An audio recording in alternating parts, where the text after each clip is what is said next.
Masha Allah, alhamdulillah.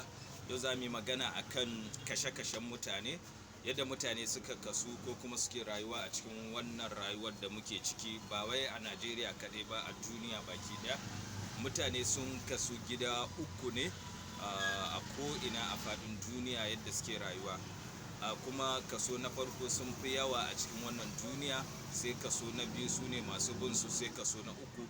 Amma an fi so ka rayu a cikin kaso na uku a cikin halin da ake ciki, sai kai kokari ko da kana a na ɗaya ne ko na biyu, yadda za ka yi adjusting ka koma cikin kaso na uku.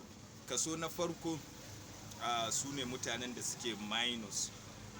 Mutumin da yake minus shine wanda abin da yake samu baya biya masa bukatu, sai ya ci bashi kafin ya karasa da wannan rayuwar tasa.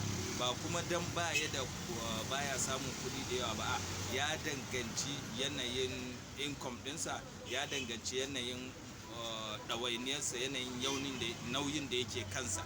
Tana iya yiwuwa wani yana samun naira miliyan 1 a wata, amma ba sa isarsa, har sai ya ƙara kamar naira miliyan, ya ƙara 500,000 kafin rayuwarsa ta ƙarasa. Kaga ya ci bashin naira 500,000 kafin ya yi topping up a rayuwarsa. Wani kuma 100,000 zai samu, amma tana isarsa a rayuwa.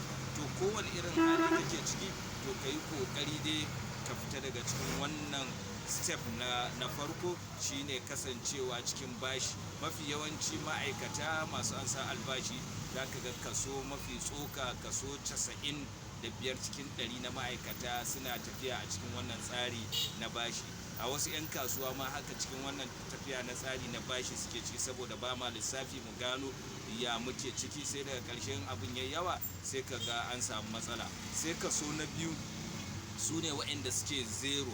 To shi mutumin da yake zero shine abin da yake samu ya zama daidai da abin da yake kashewa. Yana samun naira miliyan 1 a wata, yana kashe naira miliyan 1 a wata. Yana samun 100,000 a wata, yana kashe naira 100,000 a wata. Baya aje komai, saboda haka shi zaka ga baya gaba baya baya, a inda yake a nan yake, yana stagna, bai da wata matsala, shi ba abinsa bai bi. To kaga shine kaso na biyu, waɗanda suke zero kenan. Su ba su yi moving suka yi baya ba, su ba su yi moving suka yi gaba ba. Sai kaso na uku su ne waɗanda suke positive, wato plus, mutanen da suke samun additional income a cikin kudinsu. Ma'ana suna samun albashin naira 500,000, suna kashe 300,000, suna iya ajiye 200,000 don su yi investment ko su yi wani abu da shi don ci gaba a rayuwarsu. Ko kuma suna samun ribar 100,000 a kullum, suna kashe naira 30,000, suna iya ajiye 20,000.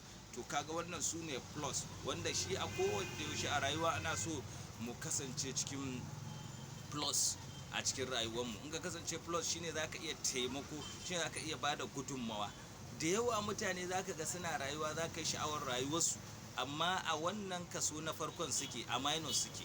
Saboda wani gidansa a bashi ya siye shi, wace motar da yake hawa a bashi ya siye ta, wani komai da ka sani wani a rayuwarsa a bashi yayi. To za ka yi sha'awar rayuwarsa, amma sai ya bar duniya tukuna, sai an zo ana bayanai, sai ka ga abin da ya bari ma ba zai iya biyan bashin da ake binsa.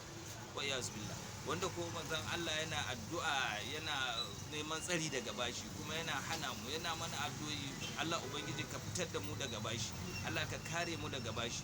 Kaga shi ko mai zero ba zai iya, in ya ce zai yi wani gudunmawa ko ya taimaki wani, shi ma sai ya shiga cikin, sai ya koma kaso na farko. Wanda duk a wace rayuwa kake, ka zauna kai lissafi, ka gano a ina kake, dan kai adjusting din, ka kamo additional income.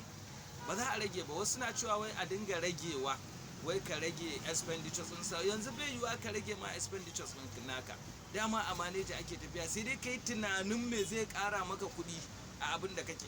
In ma'aikacin gwamnati kake, kai tunani bayan aikin me za ka yi wanda za ka samu additional income. In ɗan kasuwa kake, kasuwarka ba ta biyan maka bukatunka, kai additional, kai tunani me za ka samu ƙari don ka samu ƙari. Assalamu alaikum wa rahmatullahi wa barakatuh. Mai magana Kamaluddin Buhari daga Dan Awwa Multipurpose Center.